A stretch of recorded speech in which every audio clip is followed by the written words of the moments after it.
Hello viewers, இன்னைக்கு நம்ம பார்க்க போறது One Piece episode 383.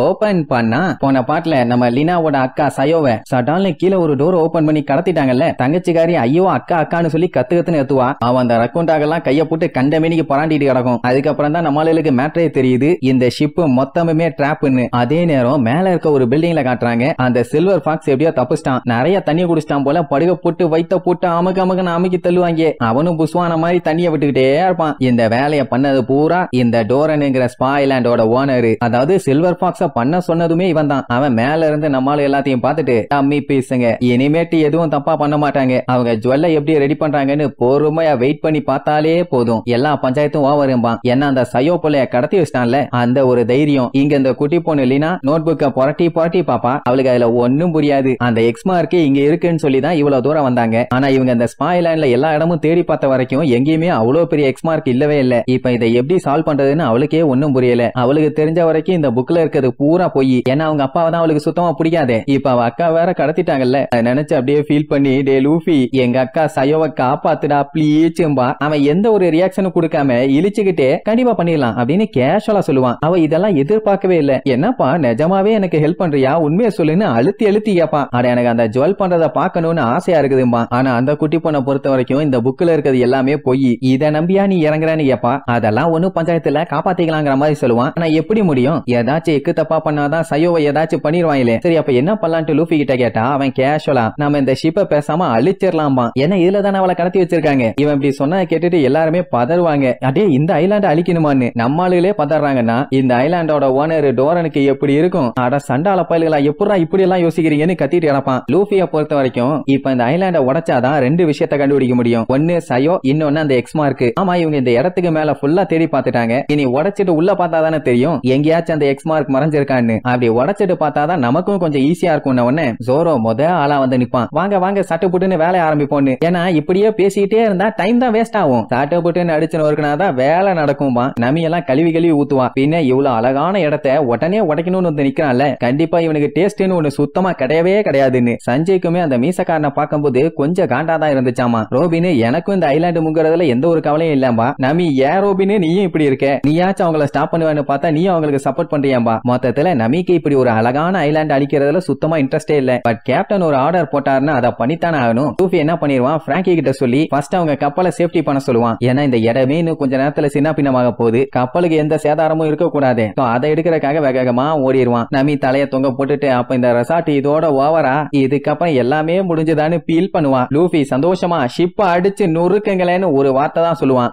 அடியே நம்ம ஜோரோ தான் 108 பவுண்ட் பீனிக்ஸ் அட்டாக் பண்ணுவான். கப்பலோட அந்த பில்டிங் எல்லாம் கண்ணா பின்னான்னு சதரும். அடுத்து நம்ம லூஃபி அவன் சுத்திக்கிட்டே போய் கண்டமேனிக்கு கண்டம் பண்ணிட்டு இருப்பான் ஒவ்வொரு இடமா. அவனுக்கு பின்னாடி அலேக்கா அந்த லீனா பொண்ணு உட்காந்துக்குவா. ஏன்னா நம்ம பையன் இடுப்புல அந்த பெரிய சைஸ் டியூப் ஒண்ணு மாட்டி வச்சிருப்பான். இப்படி எல்லாம் இவங்க அட்டாக் பண்ணாங்கன்னா அந்த ரெசார்ட்டை செக்யூர் பண்றதுக்கும் ஏகப்பட்ட ஆளுங்க இருப்பாங்கல்ல, அவங்க எல்லாம் துப்பாக்கியோட அட்டாக் பண்ண வருவானுங்க. அவனுங்க வாயில மிளகாத்தூளை போட்டு விட்டு உசோப்பு ஜாலியா விளையாண்டுட்டு இருப்பான். சோ இப்படி அடுத்தடுத்து ஒவ்வொருத்தரும் அவங்க ஸ்டைல அந்த ரெசார்ட்டை போட்டு பொல்லன்னு பொல்லந்து கட்டுவாங்க. இவங்க அடிக்கிறத பார்த்தா இனிமேட்டு அந்த ரெசார்ட் 50 ரூபாய்க்கு கூட போகாது போல. வருஷத்துக்கு 10 மில்லியன் பெரிஸ். இப்ப 10 நிமிஷத்துல பஞ்சா போகுது. ஒழுங்கா சயோவை குர்ரான்னு சொல்லி தான் பொலந்து கட்டுவான். இங்க பிராங்கி தப்பிச்சு ஓடும் போது ஏகப்பட்ட பேர் அட்டாக் பண்றதுக்காக வரிசையில வந்து நிப்பானுங்க. யாரையும் கண்டுக்காம எகிரி குச்சி ஓடுவானா. சோ கண்டமேனி சுடுவானுங்க. ஆனா அவன் மேல போட்டு அப்படியே தெரிக்கும், தம்பி நீ சுட்டா பீஸ், ஆனா நான் சுட்டா மாசும்பான். அப்பவே அவனுக்கு பீதியாவும் அப்படியே சுட வேண்டியதானே. ஸ்டெப்ஸ்ல கண்ணா பின்னான்னு போஸ்ட் கொடுக்குறானே கீழே உள்ள போவான். அது ரொம்ப அசிங்கமா போயிடும். உடனே அதை சமாளிக்கவே அவனுல போட்டு பொலன்னு பொலந்து கட்டுவான். எப்படி லூஃபி எல்லாத்தையும் அடிச்சு நொறுக்கிட்டு ஒழுங்கா சயோவை ஒப்படைச்சிரு, இல்லன்னா மொத்தத்தையும் அழிச்சிருவேன்னு சொல்லி கத்துவான். ஓனர் சும்மா இருப்பானா. மேல பெரிய சைஸ் பைப்பு மாதிரி நிப்பாட்டி வச்சிருந்தத அப்படியே கீழே சரிப்பான். எல்லாம் என்ன பண்ண போறான்னு அப்படியே மிரண்டு போய் பார்த்துட்டு இருப்பாங்க. அத பார்க்க ஏதோ பீரங்கி மாதிரி இருக்கும்.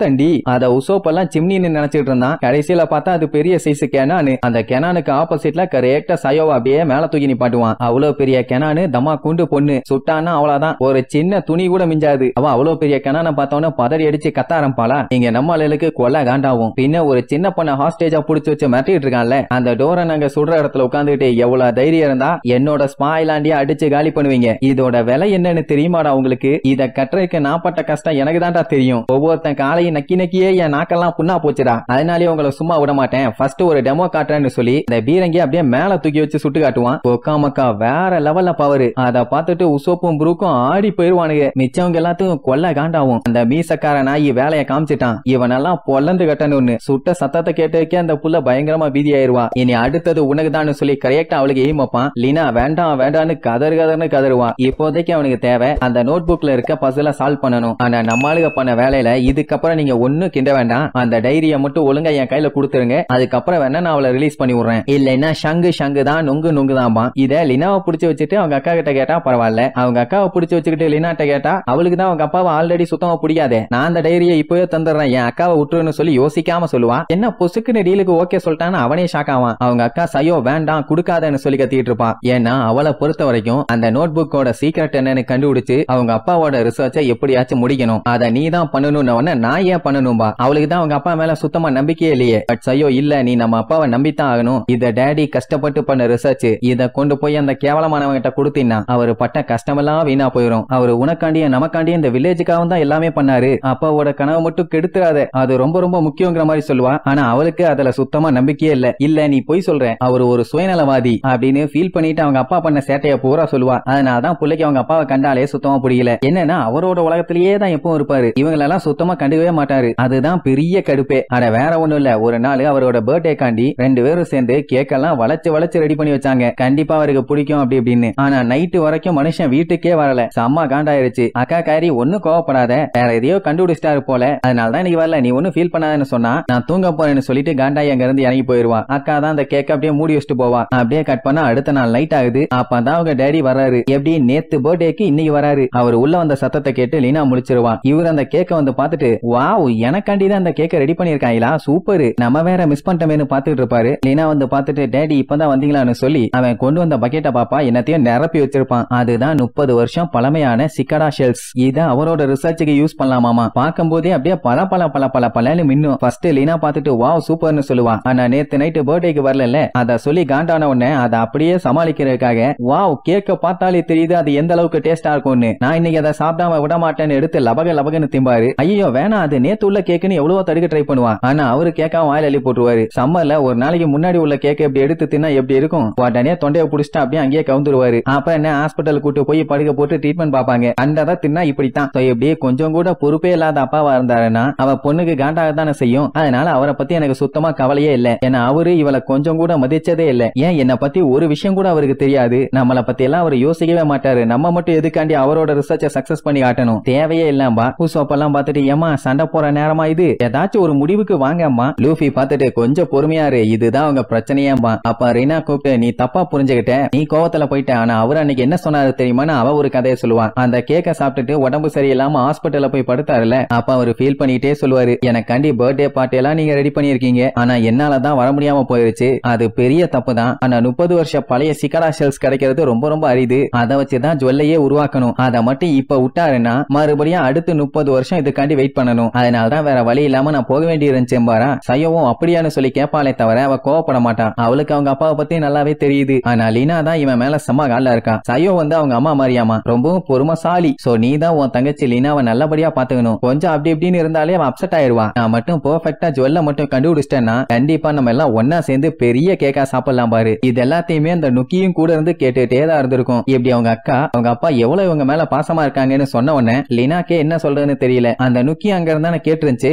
அதுவுமே ஆமா அவ சொல்றதெல்லாம் உண்மைன்னு அதோட பாஷையில சொல்லும். அதை நம்ம சாப்பர் டிரான்ஸ்லேட் பண்ணுவான். அண்ட் இன்னொரு மேட்டரும் சொல்லியிருக்காரு. அவரு முக்கியமா வீட்டை விட்டு ரிசர்ச் பண்ணுன்னு போனதே லீனாவையும் சையோவையும் ப்ரொடெக்ட் பண்றதுக்காகவாமா. ஏன்னா ஜுவல்ஸ் இவர் ரிசர்ச் பண்றாருன்னு தெரிஞ்ச உடனே கெட்டவங்க எல்லாம் இவரை ஃபாலோ பண்ண ஆரம்பிச்சிட்டாங்க. அது வேற யாரும் இல்ல, அந்த லூசு பைய சில்வர் ஃபாக்ஸ். இதெல்லாம் கேட்ட உடனே அவ ரொம்ப ஃபீல் பண்ணி அவங்க அப்பாவோட டைரி அப்படியே புரட்டி பாப்பா. கடைசியில உள்ளுக்குள்ள ஏதோ ஒண்ணு இருக்குமா, அதை எடுத்து பாப்பா. அதுல 5 சைடு விரிஞ்சிருக்கிற மாதிரி ஒரு லீஃப் இருக்கும். இது யாரோடதுன்னா நம்ம லீனாவோடது. ஒரு நாள் அவங்க டேடி 4 சைடு லீஃப் இருக்கிற மாதிரி ஒரு க்ளோவரை கண்டுபிடிக்க சொல்லியிருப்பாரு. ஆனா அங்க தேடி பார்க்கும்போது எல்லாம் 3 தான் இருக்கும். ஆனா அவங்க டேடி நீ நம்பினா கண்டிப்பா உன்னால கண்டுபிடிக்க முடியும், அவரு ரிசர்ச்சை நம்பி பண்ற மாதிரி இந்த லீஃபையும் இவன் நம்பி தேனாதான் கடைசியில அந்த ஹார்ட் ஒர்க்குக்கு ஒரு நல்ல பலன் கிடைக்கும். அதனால கண்டுபிடின உடனே உள்ள ரொம்ப சந்தோஷமாயி அப்ப நான் 5 தலை இருக்கிற மாதிரி ஒரு லீஃபை கண்டுபிடிக்க போறேன். கண்டுபிடிச்சிட்டேன்பா. 5 லீவ்ஸா? சரி விளையாட்டா புள்ள பேசுன்னு சொல்லி சிரிப்பாரு. கடைசியில கண்டுபிடிச்சு கொண்டு வந்துருவா. அத பார்த்துட்டு அசந்துருவாரு. லீனா நீ வேற லெவல்ல மாஸ் பண்ணிட்டமான்னு. சோ அவன் நம்புனா, அதனால அதை கண்டுபிடிச்சான். இதுதாமா லைஃபுக்கு தேவை. நீ நம்பிக்கை வச்சு கண்டுபிடிச்ச மாதிரி நானும் ரிசர்ச்ல சக்சஸ் ஆக போறேன் அப்படின்னு சொல்லி சந்தோஷமா சொல்லியிருப்பாரு. சோ அவ கண்டுபிடிச்ச அந்த லீஃப பத்திரமா அவர் டைரிக்குள்ள வச்சிருக்கத பார்த்தோன்னே தெரிஞ்சு போச்சு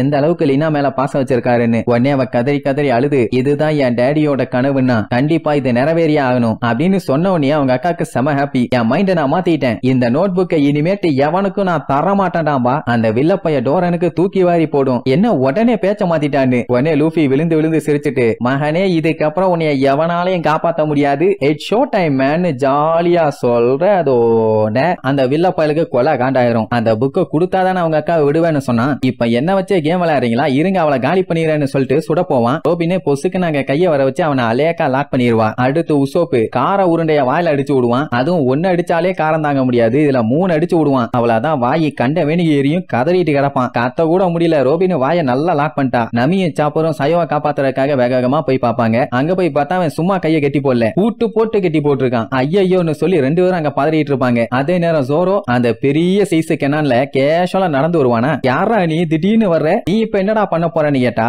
வெயிட் அண்ட் வாட்ச்னு சொல்லி 3 ஸ்வாட் ஸ்டைல யூஸ் பண்ணி கண்ட மேனிக்கு வெட்டு போடுவான். அந்த கெனான்ல வெட்டு விழுறது மட்டும் தான் தெரியும். அடுத்த செகண்டுங்கும் போது அவ்வளவு பெரிய கெனான 4 பீஸா வெட்டிட்டான். லினாவும் சரி சயோவும் சரி ஆடி போயிருவாங்க. என்ன அசால்ட்டா வெட்டி வீசிட்டான்னு. அவ்வளவு பெரிய கெனானையே வெட்டி வீசுறவன் தம்மா குண்டு பூட்ட வெட்டிட மாட்டானா. சோ அதையும் வெட்டி விட்டு சயோவை காப்பாத்திடுவான். இவ்வளவு கலவரத்துல அங்க கஷ்டப்பட்டு எல்லாம் வேலையை பார்த்துட்டு இருக்காங்க. ப்ரூக்கு ஜாலியா உட்காந்து ஜூஸ குடிச்சுக்கிட்டு, பரவாயில்லையே நல்லா வேலை பாக்குறீங்கப்பா, சூப்பர் சூப்பர்பா. உசோப்பு பச்சை பச்சையா திட்டுவான். நீயும் தாண்டா அந்த நல்ல வேலையை பார்க்கணும் நாதாரி பையலன்னு. அதே நேரம் அந்த வில்ல பையன் டோரன் என்ன பண்ணிடுவான், இவனோட பிளானை கெடுத்துட்டாங்கன்னு சொல்லி அவன் உட்கார்ந்து இருக்க சீட்டுல ஒரு சிவப்பு கலர் பட்டன் அமுத்தி விடுவான். உடனே அந்த இடத்துல அங்க இங்கன்னு எல்லா இடமும் ஓபன் ஆகி மேல பயங்கரமா ஸ்டீம் வர ஆரம்பிச்சிடும். ஆக்சுவலா அந்த ஸ்டீமோட பவர்ல தான் இவங்க மேல இருக்காங்க. அதை ரிலீஸ் பண்ணா எல்லாம் கீழே தானே விழணும். சோ அத்தனை பேரும் பதறிட்டு இருப்பாங்களா. அந்த கேப்பை யூஸ் பண்ணி அவன் லூஃபிய கண்ணா பின்னான்னு சுட ஆரம்பிச்சிருவான். ஏன்னா கெனான் இப்ப சின்னதானதுனால ஈஸியா அவனால திருப்பி டார்கெட் வைக்க முடியுது. பேசாம ஜோரோ அதை மொத்தமா வெட்டி வீசி இருக்கலாம். தேவையில்லாம விட்டதுனால இப்ப அதையே யூஸ் பண்ணி அட்டாக் பண்றான். நம்ம பையன் ஜம்ப் எல்லாம் பண்ணி எஸ்கேப் ஆவான். பட் என்ன பண்ணாலும் கரெக்டா எய்ம் வச்சிருவானா.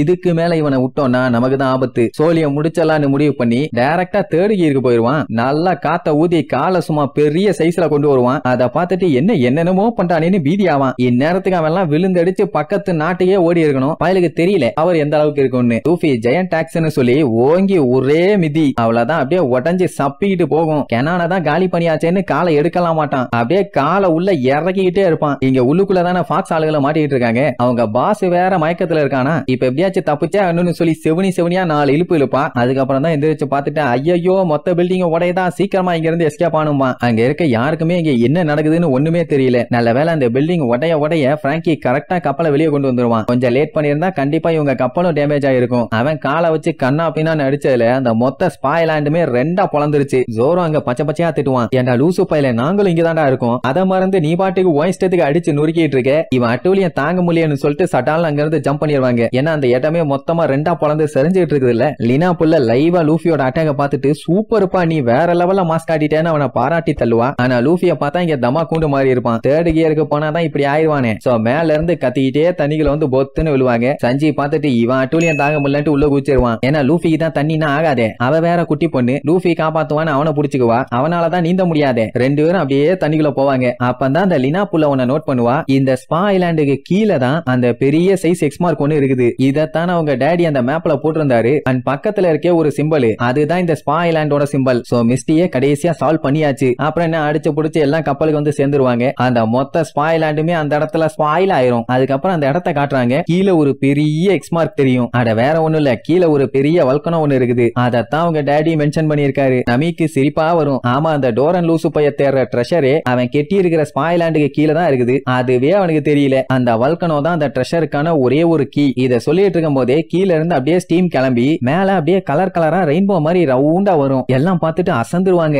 வாவ், சர்க்குலர் ரெயின்போவா, வேற மாதிரி வேற மாதிரி. இது வரைக்கும் இந்த மாதிரி ஒரு அதிசயத்தை இவங்க பார்த்ததே இல்ல. நீங்க யாராச்சும் ரெயின்போவை நேர்ல பாத்திருக்கீங்கன்னா கீழே கமெண்ட் பண்ணுங்க. அப்படி பாத்திருக்கீங்கன்னா எத்தனை டைம் பாத்திருக்கேன்னு சொல்லி நம்பரை போட்டு விடுங்க. நான் ஒரு 6 டைம் பார்த்த ஞாபகம் இருக்குது. லூஃபிக்கெல்லாம் இப்படி ஒரு மிஸ்டீரியஸான ரெயின்போவை பார்த்த உடனே சந்தோஷம் தாங்கல. அதுக்கப்புறம் தான் ஒரு விஷயத்தையே நோட் பண்ணுவாங்க. இந்த சர்க்குலர் ரெயின்போ வந்தாலே அது ஓஷன் ட்ரெஷரை தான் மென்ஷன் பண்ணுதுன்னு. அப்படின்னா நம்ம கண்டுபிடிச்சிட்டோம்னு சொல்லி பயங்கரமான ஷாக்கு. அதே நேரம் அந்த சில்வர் ஃபாக்ஸும் டோரனும் இந்த அதிசயத்தை பார்த்துட்டு, அட பாவிகளா இவ்வளவு நாளா அப்ப இங்கதான் இருந்திருக்கான்னு சொல்லி செம்ம காண்டாவானுங்க. அதுலயும் ஃபாக்ஸ் எல்லாம் செம்மையா காண்டாவான். அட கொய்யால நீ தான் எல்லாத்தையும் மறைச்சு வச்சுக்கிட்டு இல்லன்னு இருந்தியா, உன்னைய பொழக்காம விட மாட்டேமா, எனக்கே தெரியாதா, வேணும்னா நீங்களே எல்லாத்தையும் வச்சுக்கங்கன்னு சொல்லிட்டு வேகமா ஓடுவான். அவனுங்க வெட்டிக்கிட்டே போவானுங்க. அப்பதான் ரோபின் அந்த ரெயின்போவை பார்த்து ஒன்னு நோட் பண்ணுவா. அது வந்து நார்மல் ரெயின்போ கலர் ஆர்டர்ல இல்ல, கொஞ்சம் டிஃபரெண்டா இருக்குது. சொல்ல போனா ரெயின்போ கலரோட ஆர்டர் வந்து ரிவர்ஸ்ல இருக்குது. அப்படியே அங்க கட் பண்ணா சில பல நாட்களுக்கு அப்புறம் காட்டுறாங்க. அக்கா தங்கச்சி ரெண்டு பேத்தையுமே அவங்க ஐலாண்ட்ல விட்டாச்சு போல. நம்ம ஆளுங்க பாட்டுக்கு ஜாலியா வந்துகிட்டு இருப்பாங்க. அந்த டைமுங்கும் போது ஒரு பேர்டு ஒண்ணு இவங்க கிட்ட வரும். அது வேற எதுவும் இல்ல, லினாவோட ரக்குன் டாக். வந்தது ஒரு லெட்டரோட வந்திருக்கும். எல்லாம் நம்ம ஆளுகளுக்கு தான் அனுப்பியிருப்பாங்க. லூஃபி அவங்க ஃப்ரெண்ட்ஸ் எல்லாத்துக்கும் ரொம்ப ரொம்ப நன்றி, நலம் நலமறியா ஆவல். நாங்க ரெண்டு பேரும் நேரா வீட்டுக்கு போய் அந்த ரெயின்போ கலரை வச்சு அந்த ஆர்டர்லயே நாங்க டெஸ்ட் பண்ணோம். அதுவும் அவங்க அப்பா கண்டுபிடிச்சு வச்சிருந்தாரே அந்த 7 ஃபார்முலா, அதை யூஸ் பண்ணி தான் பண்ணுவாங்க.